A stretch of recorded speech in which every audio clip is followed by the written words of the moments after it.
ਹਾਂਜੀ ਦੋਸਤੋ, ਤੁਹਾਡਾ ਸਵਾਗਤ ਹੈ YouTube ਚੈਨਲ ਤੇ ਨਵੇਂ ਸਬਸਕ੍ਰਾਈਬ ਜ਼ਰੂਰ ਕਰ ਲਿਓ, ਵੀਡੀਓ ਲਾਈਕ ਕਰਦੇ ਕਰੋ, ਸ਼ੇਅਰ ਕਰਦੇ ਰਹੋ। ਅੱਜ ਜਿਹੜੀ ਲਿਸਨਿੰਗ ਇਹਦੇ ਵਿੱਚ 1 to 10 ਤੱਕ ਜਿਹੜੇ ਕੁਐਸਚਨਸ ਆ ਬਲੈਂਕਸ ਆ ਅਤੇ ਇਹਨਾਂ ਦੇ ਆਨਸਰ ਓਨਲੀ 1 ਵਰਡ ਔਰ ਨੰਬਰ ਦੇਣੇ ਆ। ਅਤੇ ਨੈਕਸਟ ਪਾਰਟ 2 ਜਿਹੜਾ ਇਹਦੇ ਵਿੱਚ 11 ਤੋਂ ਲੈ ਕੇ 15 ਤੱਕ ਕੁਐਸਚਨ ਜਿਹੜਾ ਇਹ ਮੈਪ ਆ, ਅਤੇ ਇਹਦੇ ਵਿੱਚ 8 ਲੈ ਕੇ H ਤੱਕ ਆਪਸ਼ਨ ਦਿੱਤੀਆਂ, ਕਰੈਕਟ ਲੋਕੇਸ਼ਨ ਜਿਹੜੀਆਂ ਫਿਲ ਕਰਨੀਆਂ। ਨੈਕਸਟ 16 ਲੈ ਕੇ 20 ਤੱਕ ਜਿਹੜੇ ਕੁਐਸਚਨਸ ਆ ਇਹ MCQ ਆ। ਅਤੇ ਨੈਕਸਟ ਪਾਰਟ 3 ਜਿਹੜਾ 21 ਤੋਂ ਲੈ ਕੇ 25 ਤੱਕ MCQ ਆ। ਨੈਕਸਟ 26 ਤੋਂ ਲੈ ਕੇ 30 ਤੱਕ ਮੈਚ ਦੀ ਇਨਫੋਰਮੇਸ਼ਨ ਟਾਈਪ ਆ। ਅਤੇ ਪਾਰਟ 4 ਜਿਹੜਾ ਇਹਦੇ ਵਿੱਚ 31 ਤੋਂ ਲੈ ਕੇ 40 ਤੱਕ ਬਲੈਂਕਸ ਆ। ਇਹ ਟੇਬਲ ਬਣਿਆ ਹੋਇਆ, ਇਹਨਾਂ ਦੇ answer only no more than 1 word ਦੇਣੇ ਆ। ਅਤੇ ਚੈਨਲ 'ਤੇ ਨਵੇਂ ਸਬਸਕ੍ਰਾਈਬ ਕਰ ਲਓ, ਵੀਡੀਓ ਲਾਈਕ ਕਰਦੇ ਹੋ, ਸ਼ੇਅਰ ਕਰਦੇ ਕਰੋ। ਸਾਰੇ ਕੁਐਸਚਨ ਚੰਗੀ ਤਰ੍ਹਾਂ ਰੀਡ ਕਰ ਲਓ ਅਤੇ ਆਪਾਂ ਲਿਸਨਿੰਗ ਸਟਾਰਟ ਕਰਦੇ ਹਾਂ।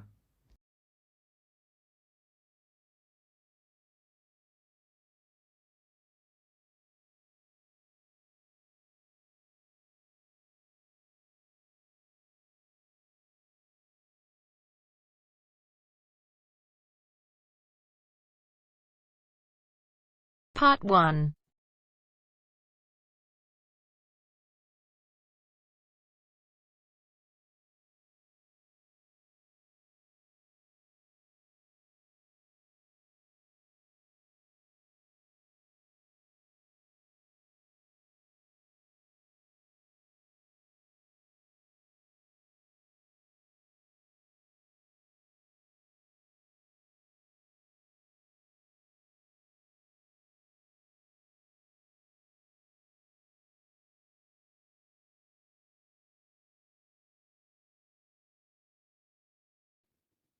You will hear a woman talking to a man who works in a tourist information office.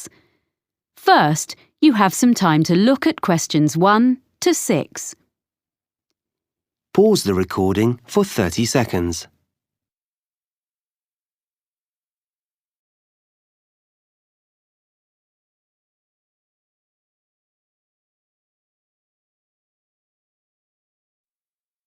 Now we shall begin.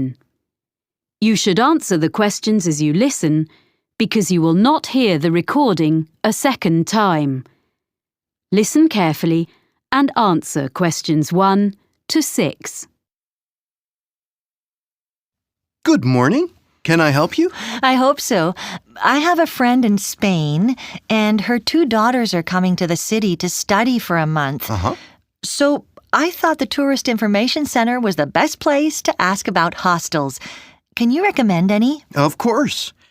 I usually suggest one of the Hosteling International places. HI West End is a big hostel in a residential area. But it's only 10 minutes from downtown if you take a bus. It's really popular. Okay, sounds good. I need to know how much it costs. The girls want a double room to themselves. They don't want to share with other people. That makes it more expensive. The price is under $30 for a bed in a dormitory, but they'll be paying $50 a night. But if they become members of Hosteling International, the price comes down to $41 a night. Membership costs $35. Right. And membership offers them benefits too on all kinds of activities. What kind of things? Skydiving and whitewater rafting, things like that. I don't think they're interested in that kind of thing. If they become members, will they get cheaper entrance tickets to museums? Oh, yes. And also discounts on bicycle and car hire. Okay, it's probably worth it. Is the hostel very noisy? They're coming here to do some studying. I think it is quite noisy as it's a really big hostel. And if they want to use the internet, this hostel still makes a charge, unfortunately. It's $1 for 15 minutes and $3 for an hour. It might not be ideal for them. What else can you recommend? Is there anything in a quiet area? There's Elliscoat Hostel. How do you spell that? Elliscoat. I've never heard that name before. And where is that? It's on the beach looking over the bay. Here, look on the map. Oh. It's quiet, but not far from Dragon Island. There's plenty going on there in the evening. Oh, that's a nice area. And if they want to go to Dragon Island, it only takes a couple of minutes to walk down to the ferry. So how much is a room there? It's in such a nice spot that the rooms are a bit more expensive. They're $62. Does that include any meals? Unfortunately not. Oh. It is possible to buy meals in the hostel at a reasonable price, but because it isn't very busy in the winter, they only cook in summer. Before you hear the rest of the conversation, you have some time to look at questions 7 to 10. Pause the recording for 30 seconds.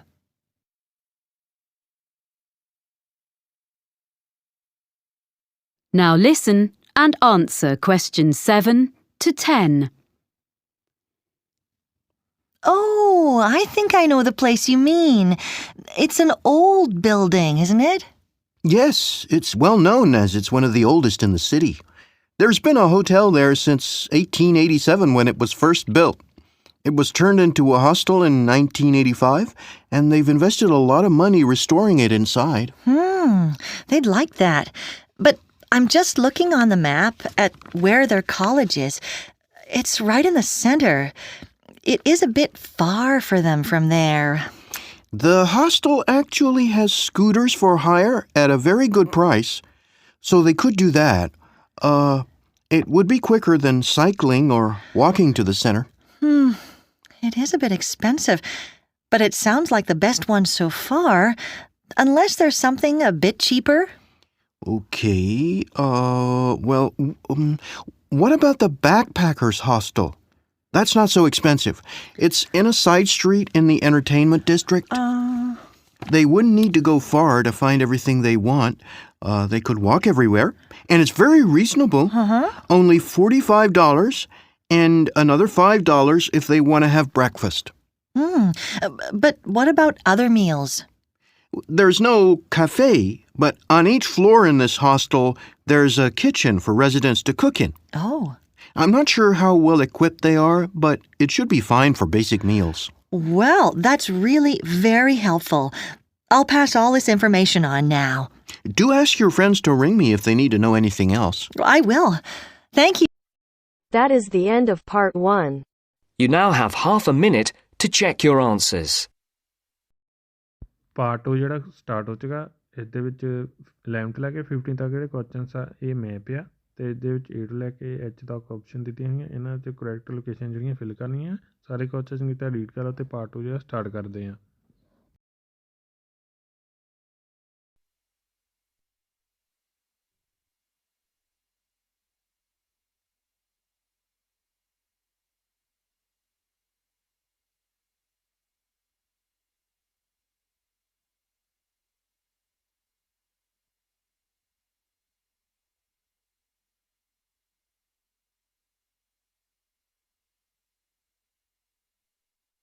Now turns to part 2.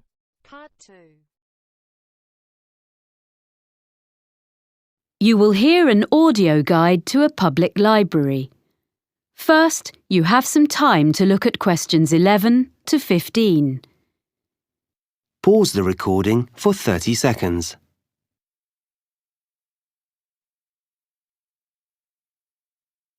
Now listen carefully and answer questions 11 to 15. Welcome to the Selmore Public Library, which has just been reopened after major refurbishment. This tour will introduce you to the building and its services. At any time you can stop the tour. We enter by the cafe, and our tour begins at the issue desk. If you stand between the information desk and the issue desk and look at the opposite wall, you will see shelves of books in the left-hand corner. This is where you will find a large number of novels and short stories. They are arranged alphabetically. If you are looking for something in particular, and it's not on the shelf, you can reserve it. The next area, directly opposite the issue desk, is a section where people can study.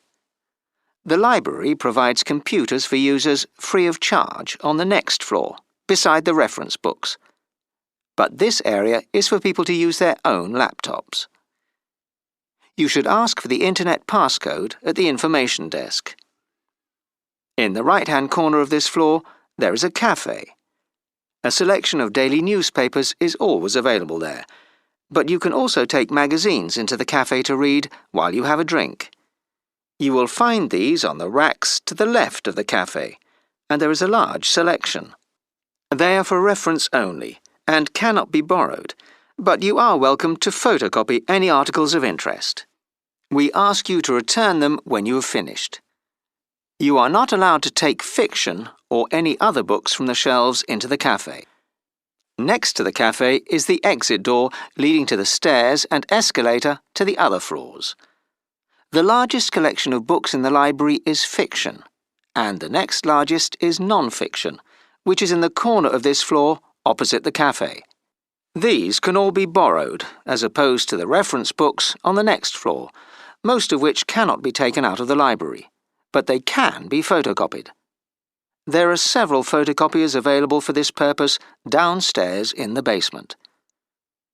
To one side of the issue desk is a door leading onto a gallery.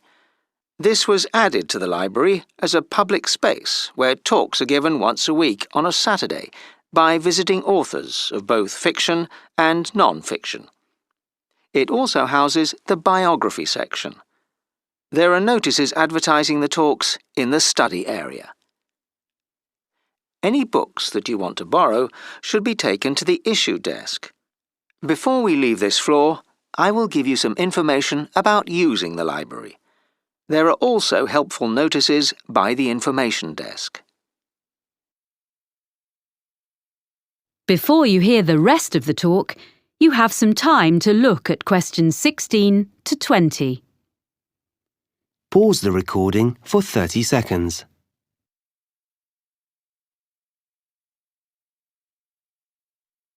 Now listen and answer questions 16 to 20.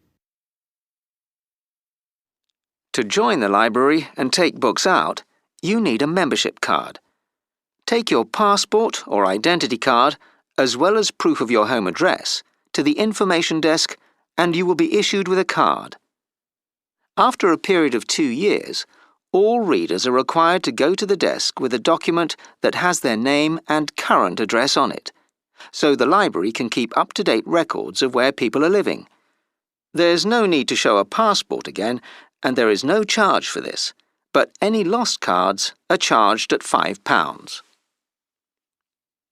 If you can't find the book you want on the shelves, you can reserve it. If it's in another library in the city, we can usually get it for you within a week. If someone else has borrowed it, it can take a few weeks. Either way, we notify you by phone or email when the item is available to be picked up. We will hold it for you for 5 days. Books can be borrowed for 14 days and can be renewed for a further 2 weeks. Children's books also have a 2-week borrowing period. The same system exists for CD-ROMs and CDs, but DVDs, both children's and adults, can only be borrowed for up to 7 days. It isn't possible to renew them. Some reference books can be borrowed, but normally only for 1 day, so 24 hours. The library opening hours have been changed slightly. Instead of opening late on Wednesday evenings till 8 p.m, we will be closing at 6, as on other weekdays, but we will close at 7 instead of 5:30 on Saturdays and, a new development, we are going to open on Sunday mornings from next month 9 to 1. We are closed on public holidays and notices are posted in the library about these. Before you go upstairs, please note that if you're going to the exhibition area on the 3rd floor, large bags are not allowed. There are lockers beside the reference area on the 2nd floor where you can deposit them. If you need change, you can get that from the information desk on the 1st floor. Now press pause and proceed to the 2nd floor. When you reach the top of the stairs, press play. That is the end of part 2. You now have half a minute to check your answers. Part 3 ਜਿਹੜਾ start ਹੋ ਗਿਆ ਤੇ 21 ਤੋਂ ਲੈ ਕੇ 25 ਤੱਕ ਜਿਹੜੇ question MCQ ਹੈ next 26 ਤੋਂ ਲੈ ਕੇ 30 ਤੱਕ ਮੈਥ ਦੀ ਇਨਫੋਰਮੇਸ਼ਨ ਟਾਈਪ ਆ ਸਾਰੇ ਕੁਐਸਚਨ ਚੰਗੀ ਤਰ੍ਹਾਂ ਰੀਡ ਕਰ ਲਓ ਤੇ ਪਾਰਟ 3 ਜਿਹੜਾ ਸਟਾਰਟ ਕਰਦੇ ਹਾਂ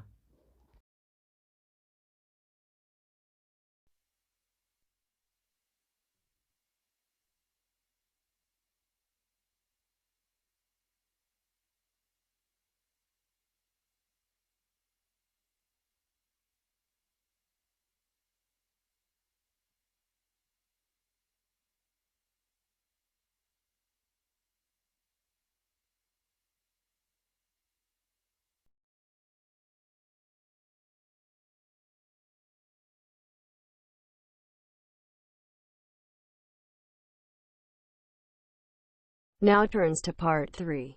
Part 3. You will hear a university tutor talking to two students about a presentation they have made in a recent botany seminar. First, you have some time to look at questions 21 to 25. Pause the recording for 30 seconds.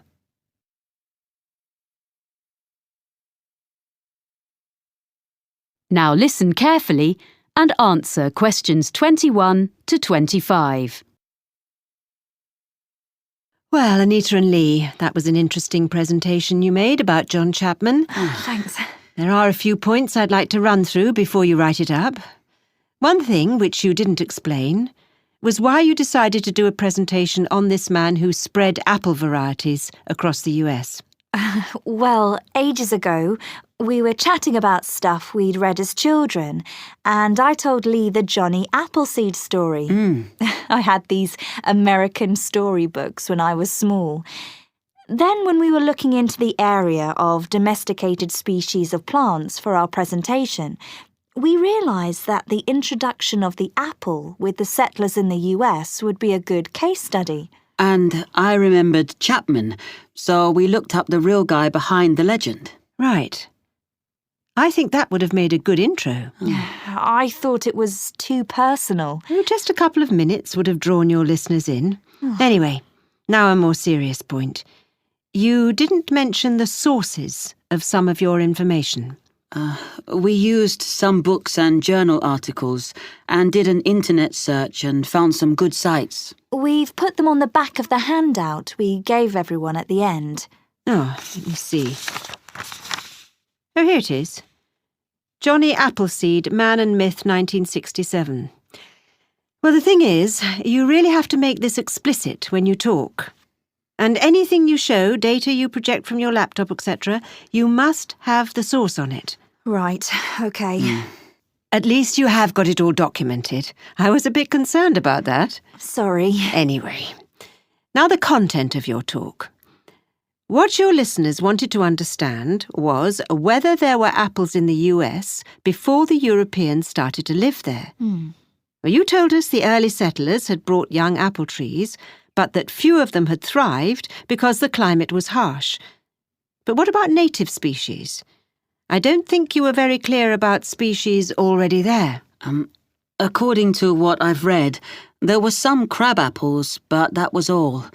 Everything that people now think of as traditional American apples were species that the Europeans either introduced or bred by chance. Because they tended to sow seeds rather than use grafting. Yes, quite. But what to me was fascinating, and I saw most members of your audience start to take notes, was when you discussed how the apple genes spread via the Silk Route into Europe from the wild apple woods of Kazakhstan. Yes, well, I'd like to have said more about the development of grafting in ancient China as a way of producing predictable varieties. It was so early in history. But it's the natural development of the original wild apple into new species that people wanted more about, which says a lot for your presentation. You enthused your audience. So now we need to discuss the form your follow-up work will take. Are you going to produce a paper? Or are you thinking of putting it all up on the department website? I felt we could do both, and we could do a poster of some of the data. But Lee wasn't sure. No, I think it would be enough to use the website. We can offer a link to our email for queries. That would save time and trees. I think Lee's right. A poster would be nice, but it'd take too much time. OK. Before you hear the rest of the conversation, you have some time to look at questions 26 to 30. Pause the recording for 30 seconds.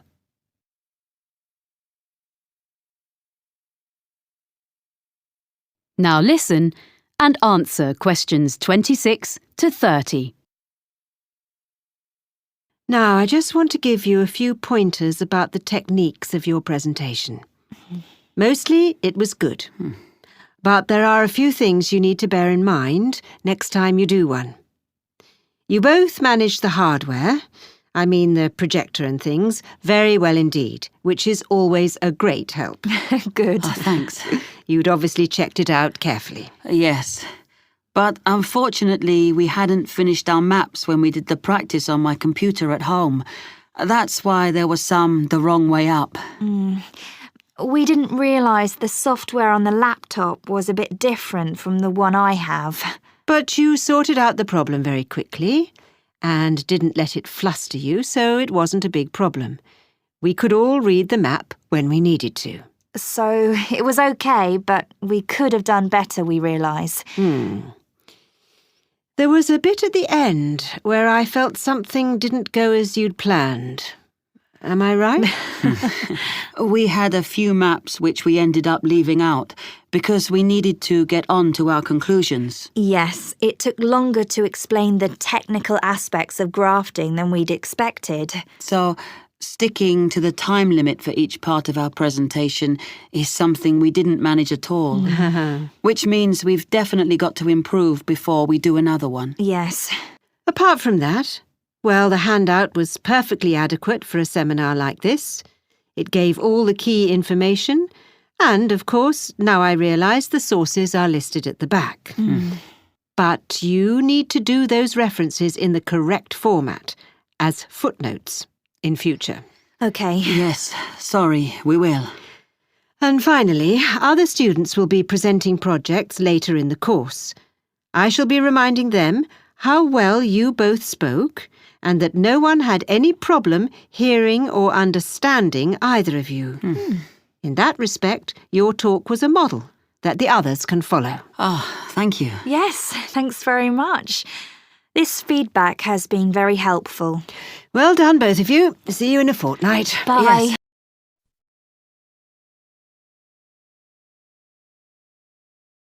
That is the end of part 3. You now have half a minute to check your answers. Part 4 ਜਿਹੜਾ start ਹੋ ਚੁੱਕਾ ਹੈ 31 ਤੋਂ ਲੈ ਕੇ 40 ਤੱਕ ਦੇ questions ਆ blanks ਆ ਇਹਨਾਂ ਦੇ ਆਨਸਰ ਓਨਲੀ 1 ਵਰਡ ਦੇਣੇ ਆ ਸਾਰੇ ਕੁਐਸਚਨ ਕਿਤੇ ਰੀਡ ਕਰ ਲਓ ਤੇ ਪਾਰਟ 4 ਜਿਹੜਾ ਸਟਾਰਟ ਕਰਦੇ ਆ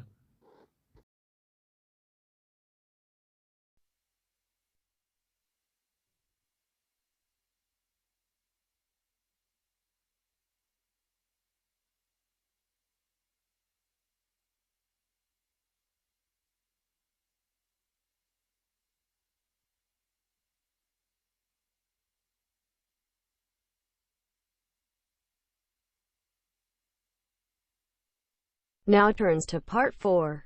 Part 4.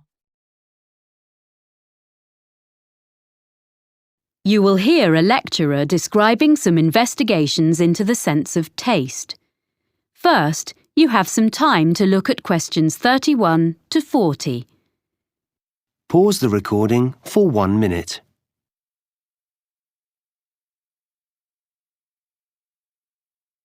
Now listen carefully and answer questions 31 to 40. This morning, I'm going to describe for you a few of the kinds of experiments that have been used to investigate the sense of taste, which is now recognised as being a far more complex and important area of neurological science than was previously believed by most people. The results of some of these experiments can be quite fun, and I shall suggest that you may want to choose one or two to try out in groups before having a go at designing a new experimental procedure of your own and trying to pinpoint the cause of your findings. The first one concerns a marketing exercise by a soft drinks company. The green colour of some cans was altered by the addition of yellow, so they were a brighter green. Then, test subjects were asked what they thought about the flavour of the drink in the new style cans, and they stated that there was more lime in the drink if it was in the ones with the new colour. Now, this was because the brain picks up cues from the way the product is presented, as well as the product itself, which trigger taste sensations. Before food was packaged, humans used colour to gauge the ripeness of fruit, for example. Next, there's the old problem with chewing gum. Everyone knows that after a few minutes chewing, it loses its minty flavour. However, if you ask people to chew up to the point where it becomes tasteless, and then ask them to eat a little sugar and continue chewing, to most people's surprise, what happens is that the original mintiness actually returns, because it is the sweetness which is needed to make the mintiness perceptible. So, combinations of flavours can be significant, as the brain needs one of them in order to recognise the other. Another experiment demonstrates something we've all done. Drink half a fizzy drink straight from the fridge and then leave it at room temperature for a while. Take a sip and you may well decide you don't like it. The warm drink is too sweet to be refreshing. So, put the rest back in the fridge until it's chilled again. Now try it. Much better. Of course, the sweetness doesn't change. It is our perception, because how sweet it tastes depends on the temperature.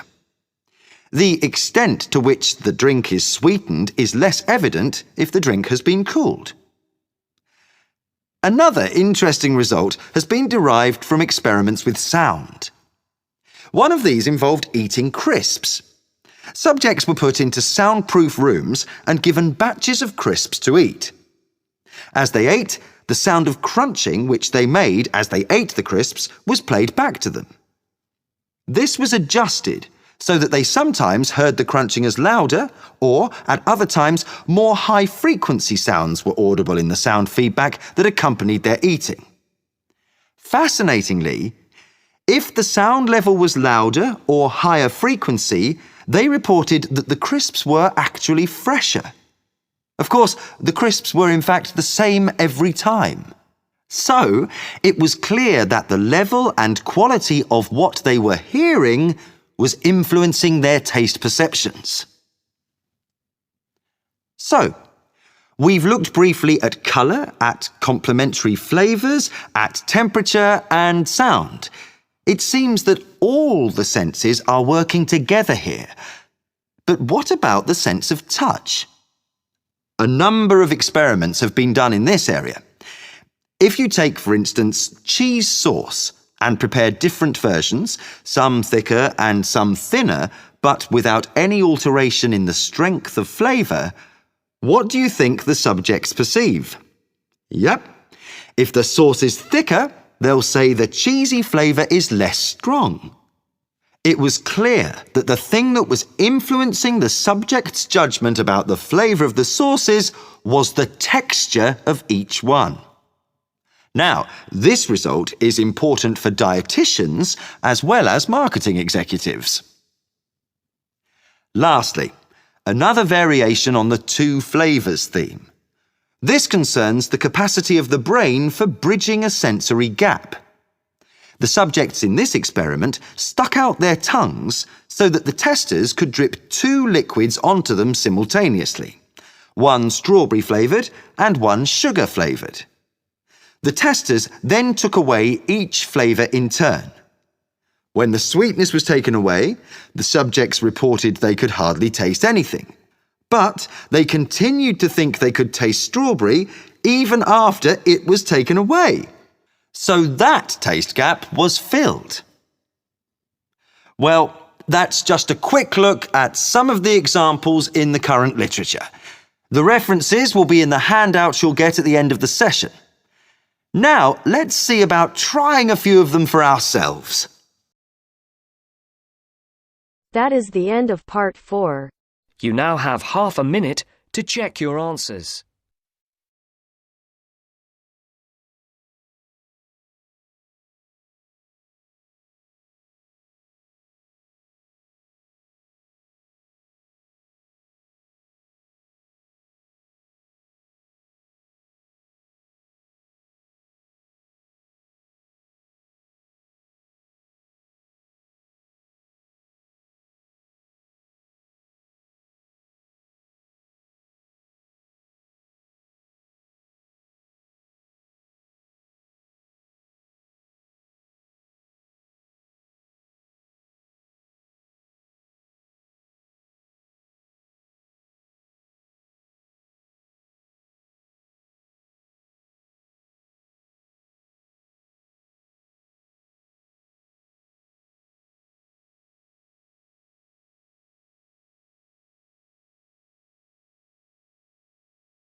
Part 4 ਜਿਹੜਾ ਖਤਮ ਹੋ ਚੁੱਕਾ ਅਤੇ ਹੁਣ ਆਪਾਂ answer ਦੇਖਦੇ ਹਾਂ। First 41, next museums, next oars, next ਐਲੀਸਕੋਟ, next ferry, next summer, next 1887, next scooters, next entertainment, next kitchen, next B, next H, next C, next E, next A, next A, next C, next C, next B, next B, next C, next B, next A, next C, next A, next A, next B, next C, next B, next A, next cans, next lime, next tasteless, next turns, next warm, next sound proofed, next fresher, next texture, next liquids, next strawberry। अगर channel ते नवे subscribe जो कर रहे हो video like कर दियो share कर दिया करो। Thank you for watching.